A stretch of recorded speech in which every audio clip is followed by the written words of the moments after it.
This message comes from NPR sponsor Berkeley, publisher of How to Sell a Haunted House, a New York Times bestselling novel that explores how some houses just don't want to be sold. How to Sell a Haunted House by Grady Hendrix is now available in paperback.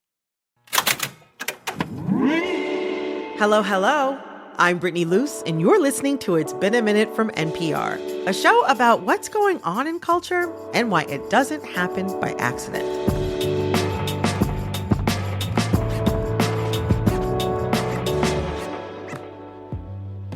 Happy New Year, everyone.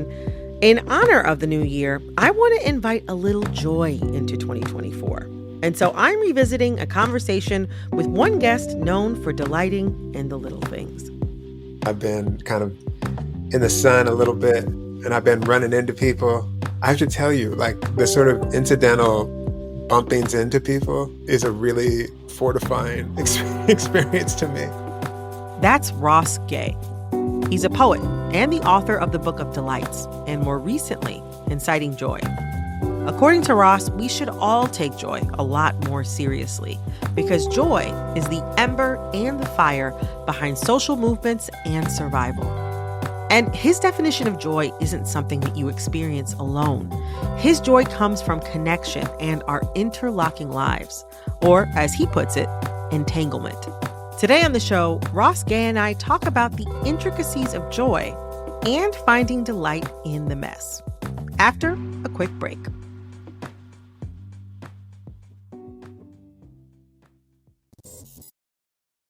This message comes from Apple Card. Reboot your credit card with Apple Card. It gives you unlimited daily cash back that can earn 4.25% annual percentage yield when you open a savings account. A high-yield, low-effort way to grow your money with no fees. Apply for Apple Card now in the Wallet app on iPhone. Apple Card subject to credit approval. Savings is available to Apple Card owners subject to eligibility. Savings accounts by Goldman Sachs Bank USA. Member FDIC. Terms apply.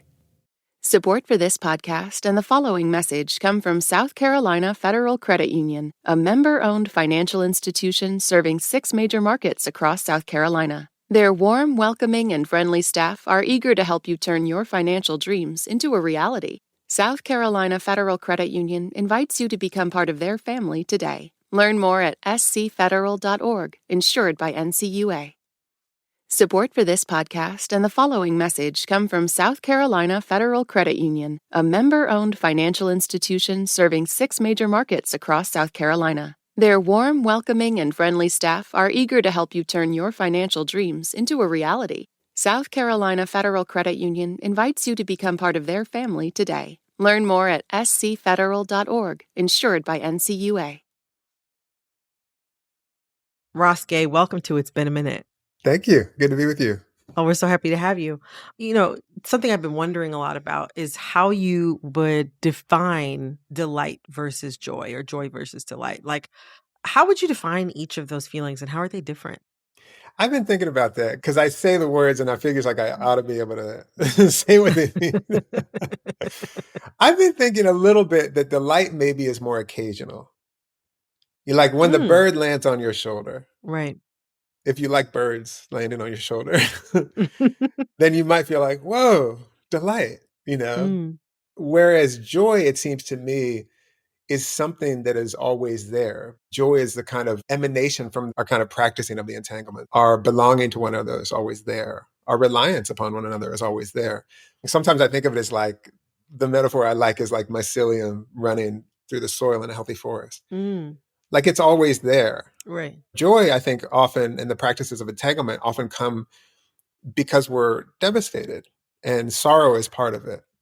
I'm glad you brought up sorrow because sorrow features throughout this book. Yeah. In the first essay, you suggest that instead of thinking of joy and sorrow as isolated occurrences, that perhaps joy needs sorrow to exist. Yeah. Tell me more about that. And I feel like that idea kind of came from Zadie Smith's beautiful essay, Joy, a short essay, where she talks about joy being connected to the intolerable. And I think that that's true. Like among the ways that we're I think, most connected to one another is the fact that we all die. not only do we die, which is a pretty big one, but everything we love will die. Everyone and everything we love will die. And so that's a site of care. Joy is the evidence of our reaching across to one another in the midst of, or as a way even of caring for one another's sorrows. And it seems to me the case that without sorrow, it's something else. And it's also the case that there's kind of no without sorrow. Yeah, it's not possible. Well, you mentioned in the book, basically, if you're living without sorrow, you're not connected to another person, or you're a sociopath, you don't have anything. There's not one thing in this world that you love or care for or feel attached to, and that's not really a possible state. That's right. For most people. Yeah, overwhelmingly. Yeah. So in a way, like one of my questions, I think, is like, if we acknowledge that heartbreak, like, what does it mean? How do we be? I don't have answers for that, by the way. I'm asking. No, I mean, poets are meant to pose the question. Exactly. Yeah. Something you do in the essay that I love is that you basically ask the reader to imagine their sorrow personified. And you and your sorrow plan basically a potluck. Yeah. And you invite everybody that you've ever met, even people that you don't like, as you put it in the essay, over for this potluck, and you invite them and their sorrows together, and everyone in their sorrows sort of get together. And I thought that was just such a brilliant way of illustrating how sorrow hangs about you, right? When you're experiencing it, it feels like that Peter Pan shadow that's just kind of like attached to you by the feet. It feels like somebody hanging around that you don't really want there. Yeah. But also, like, in inviting other people to share their sorrows with you, it's like, that's literally like the essence of communion. Like, at first I was like, I'm going to basically have my depression over and we're going to eat salad with my friends.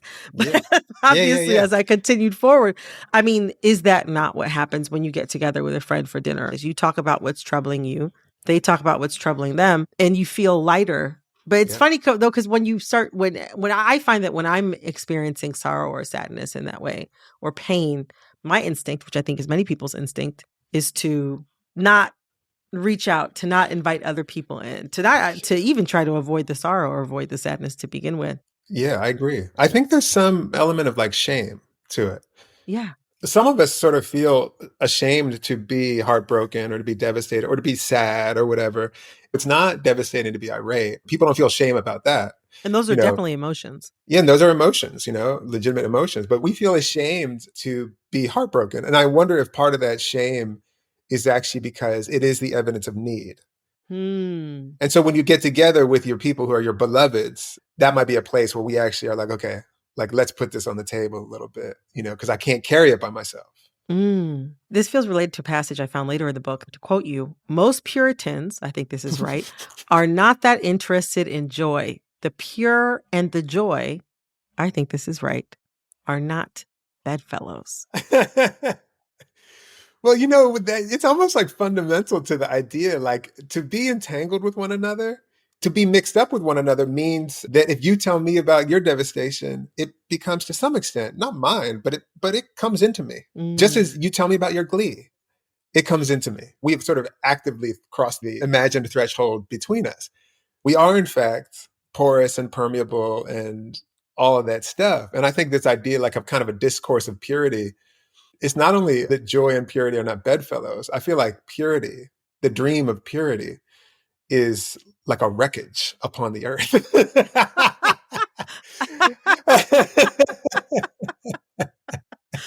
Oh, gosh. I mean, you just said a lot right there, but I agree. Yeah. I think it's bad news. And I say it as someone who's kind of like got like a puritanical bent, In what way? Well, like, for instance, I grew up as an athlete. Oh, yeah. I'm like 48 years old, and it's such a thing that I'm learning, for instance, to say to myself, no, you're hurting now, rest. It's such a thing. And it's because there is this sort of puritanical notion of like the good or the appropriate or the right. I said I was going to do the good or the appropriate or the right, even on something as superficial as, doing all my kettlebell swings or something. No, but like the follow through and like the discipline is like, that's the ideal. Yeah. And it's like, oh, you didn't do everything? What's wrong with you? And what's wrong with you? And what's wrong with you? And what's wrong with you? I don't want to walk around the world being like, what's wrong with any of us? I kind of want to just like be curious. Purity is profoundly incurious. Purity knows everything, knows what's right, knows what's wrong, knows how it ought to be, knows who you are before you say it. You might say a little bit, and then it knows who you are. I mean, it categorizes too. It's like you're good or bad, you're right or wrong, you're in this pile, you're in that pile. And there's not a lot of room for the messiness that entanglement really requires of people. Exactly. So, if joy requires mess and entanglement, which is always an adventure, let's say. Yeah. How do we cultivate joy in our lives while acknowledging the mess that it lives inside? I do wonder if one of the first things is acknowledging that we ourselves are complicated. Mm-hmm. You got my eyebrows raised over here. Yeah. your eyebrows went out of the screen. We love to be persecutorial. The fact of the matter is, it's like, hang on now. I'm like a complicated person, Right. I suspect you are too. Yeah. And in fact, your complicatedness might be a reason that I'm inclined to love you more. Because I know that you're not only one thing. Because I know that you're actually changing, like a creature, like we do. What you're describing sounds to me like grace. That's it. My brother's a high school principal, and he's such a beautiful dude because he seems to have this like thing that I think can be hard to have, probably with one's own kids, but also kids that you're looking after in some way. Mm-hmm. The thing of like, these are people changing. These are just people emerging, and I don't mean like getting better. I don't mean like on the way to the top of something. I just mean creatures, and one day a creature is kind of like this, and then the next day a creature is kind of like that. What a pleasure it is, like when we get to sort of feel grace, to just be walking around, moving around, thinking around with grace. After the break, finding joy in the midst of an apocalypse, whether it's fictional or real.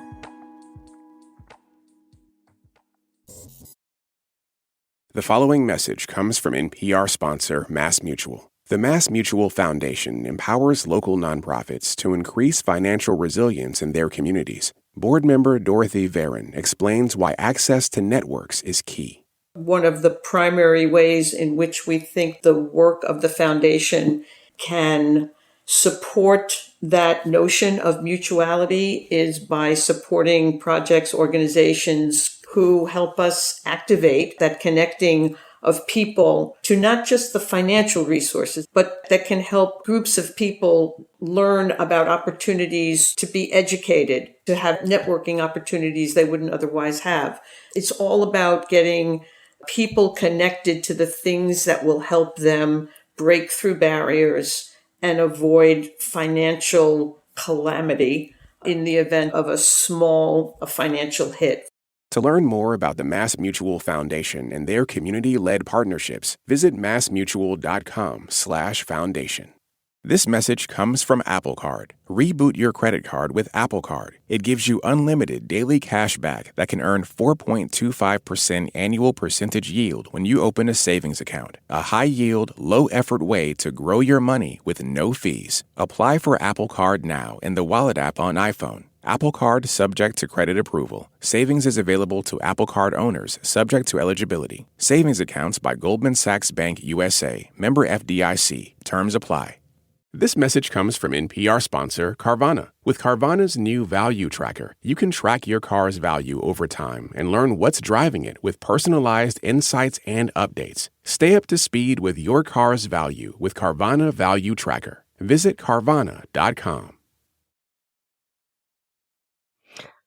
You said that you began this project in joy and also, kind of in delight as well, around the time that you were taking note of the huge upward transfers of wealth that we've seen in society recently.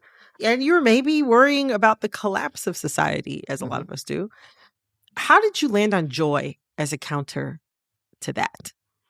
I feel like I follow other people in this like Fred Moten and Stefano Harney, who have a book called The Undercommons. And I feel like I'm a student of like Saidiya Hartman, who has a book called Wayward Lives, Beautiful Experiments. I And got it somewhere up here. Yeah. yeah. Like people who have sort of just spent a good deal of time sort of teaching us to look at the evidence of how we survive and really articulating what, in the midst of profound brutality, what are the ways in which we are sort of already practicing, teaching each other how to like make it through this. It kind of seems like what you're getting at is the idea that like there's joy to be found in how people manage to survive and get to the next thing, the next day, the next year, the next era in the past. Yeah. And that is kind of how you arrived at this idea of joy being the natural thing to examine right now. Yeah, and particularly that is just what happens. That if there is a kind of hierarchical structure that we live in, their job is to steal. When you say they, who do you mean they? The government, for instance. There's a nearly $1 trillion defense budget. It seems like that could be used for other things. It's being stolen from our survival. I mean, they're stealing that money from people who need houses, from people who need clean water, from people who need medicine, et cetera, et cetera, et cetera, et cetera. I was just visiting with my Aunt Butter recently, who lives in Youngstown, Ohio, and she's like 96 years old, and she shows up in the book a little bit. And her folks came up from, Port Gibson, Mississippi, and she's sort of adamant about, like, when I get there, she immediately starts going through her phone book and giving me like phone numbers. She's like, you got to connect with these people. Because that's one of the ways that we survive is by knowing each other and staying connected to each other and reaching out to each other. That is an incitement to joy. Thinking about incitements to joy and the collapse of society living right alongside each other.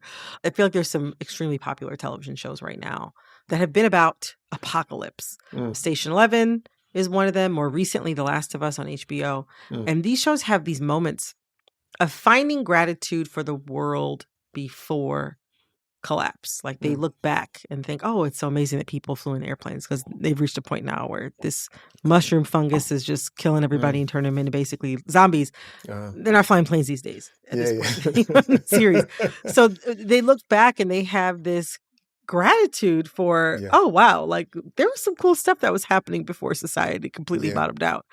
I feel like you are not nostalgic for a better past, but living in the present to find joy in the tough times we're in now. And it reminded me of a passage you wrote where you say the way things become more lustrous, dearer, when we know they or we are disappearing.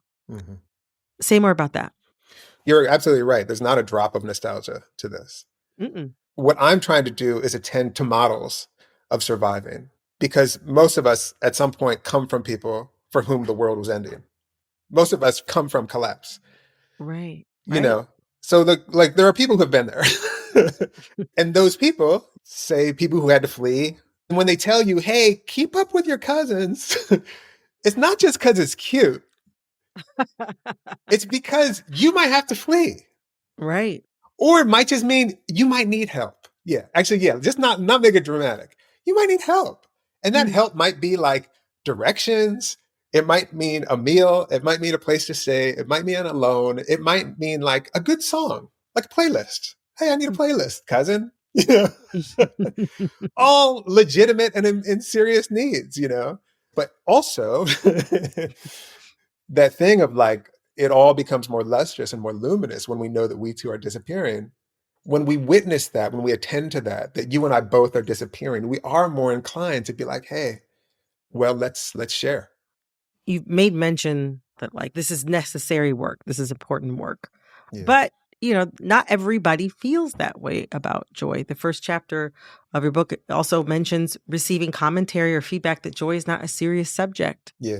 Why do we need to take joy more seriously? Attending to joy or witnessing joy or falling into joy or entering joy or however we think about it, practicing joy, practicing our entanglements, actually means practicing, what you might call meaning, which I think is a worthwhile question, like what's meaning in life? Meaning is sort of meant by giving and receiving care. I'm pretty sure that's true. And I feel like In my own experience, like I feel like I have a meaningful life when I'm collaborating with people in many ways. But among them, like a really important one is collaborating toward a kind of collective care or something. And it might just be that the care is the way that we're gathering. Like a potluck is an instance of care. And even if someone's brownies are terrible, it doesn't matter. And even if like someone doesn't have brownies and like, oh, I forgot, I don't have brownies, but they came. Like it's all the evidence that we need each other that feels really important to attend to. It made me think of something else that you mentioned in the book. That once at a reading of yours, a white woman asked you, how can a Black man write about flowers at a time like this? Which, it's a question that one can get from time to time. Yeah, sure. Or rather, it's a vein of question that one can get from time to Yeah. time, just as a Black person expressing themselves and having thoughts and ideas out in public. Yeah. But you had a response to her, which was that eloquently, like, shut up and grow up. Like, but within that response, you remarked that, she's talking about times like this, at a time like this, rather. Mm-hmm. You remarked that there have always been times like this. Mm-hmm. And I inferred that you meant that, like, of course I need to be writing about flowers. Of course that's necessary. And also it's not your business to tell me what I think is important, but that struck me, that the idea that we're always living in a time like this, and thus this is what I must do. Totally. Yeah. Yeah. Like the first thing is like, you don't actually get to police what I think or do or say or write. Part of what I think is being said inside of that is that what you love isn't important. What you're fighting against, what you hate, what you want not to be here, that's important. Those are the legitimate subjects of our deepest inquiry. But to me, I'm like, okay, yeah, like we got to figure out how to deal with that. But I'm going to wager that a bigger question is what, in fact, I love. Gathering around what I love might, in fact, be the sort of the process by which we imagine the lives that we want. I have one last question. Yeah. How does joy feel in your body? I think we all understand delight, Yeah. But how does joy feel in your body? I think sort of expansive, I think I feel it in my chest often. And I think sometimes it makes me feel like I want to cry, actually. It makes me feel often like I've been loved by people who don't even know me. There have been people like caring for me, looking out for me, who they couldn't even have imagined me. Ross Gay, thank you so much for joining us today. This was so fantastic. It was really wonderful to talk with you about this book. Same to you. I love your questions. It was really lovely. I appreciate it. Thank you. That was poet Ross Gay. His books, Inciting Joy and The Book of Delights, are available right now. This episode of It's Been a Minute was produced by Alexis Williams, Liam McBain, Corey Antonio Rose. This episode was edited by Jessica Placzek. Engineering support came from Patrick Murray. Our executive producer is Verilyn Williams. Our VP of programming is Yolanda Sanguini. All right, that's all for this episode of It's Been a Minute from NPR. I'm Brittany Luce. Talk soon.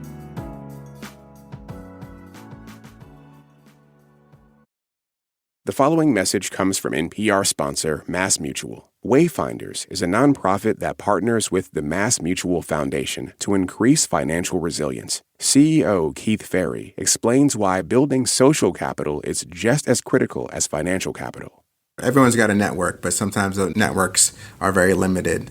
It's about expanding those opportunities, expanding those interconnections in the community so that people can see beyond where they are to the goals that they're trying to achieve. Visit massmutual.com/foundation to learn more. There's a new way to support this show and public media. Please consider signing up for the NPR Plus podcast bundle. NPR Plus listeners get to unlock sponsor-free shows and bonus episodes.